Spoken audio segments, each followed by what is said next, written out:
പ്രിയങ്ക ഗാന്ധിയുടെ തെരഞ്ഞെടുപ്പ് ജയം തന്നെ റദ്ദാക്കണമെന്നൊരു ആവശ്യം BJPയുടെ ഭാഗത്തുനിന്ന് ഉയരുകയാണ്.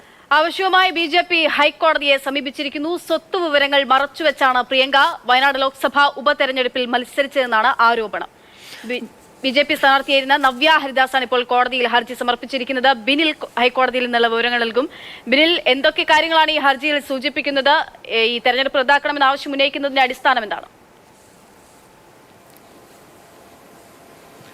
പ്രിയങ്ക ഗാന്ധിയുടെ നാമനിർദ്ദേശ പത്രിക തന്നെയാണ് എതിർ സ്ഥാനാർത്ഥിയായിരുന്ന നവ്യ ഹരിദാസ് ചോദ്യം ചെയ്യുന്നത്. കാരണം ഇതിൽ സ്വത്ത് വിവരങ്ങളടക്കം പ്രിയങ്കയും കുടുംബാംഗങ്ങളും മറച്ചുവെച്ചു എന്നതാണ് ഇതിൽ ഏറ്റവും പ്രധാനപ്പെട്ട ആരോപണം. അതിലൂടെ ഈ വോട്ടർമാരിൽ തെറ്റായ രീതിയിലുള്ളൊരു സ്വാധീനം ചെലുത്തുന്ന നടപടിയാണ് പ്രിയങ്കയുടെ ഭാഗത്ത് നിന്ന് വന്നിരിക്കുന്നത്. അതുകൊണ്ട് തന്നെ ആ നാമനിർദ്ദേശ പത്രിക പോലും സ്വീകരിക്കാൻ പാടില്ലാത്തതാണ്.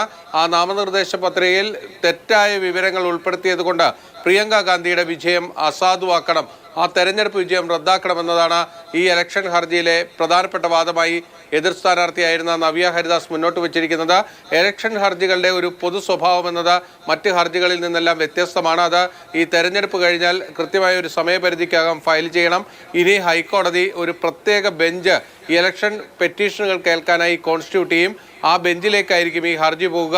ആദ്യം പ്രാഥമികമായ ഒരു വാദം നടക്കും. ആ പ്രാഥമിക വാദത്തിൽ ഈ ഹർജി നിലനിൽക്കുന്നതാണോ അല്ലയോ എന്നത് കോടതി പരിശോധിക്കും. നിലനിൽക്കാത്ത ഹർജിയാണെങ്കിൽ അപ്പോൾ തന്നെ തള്ളും.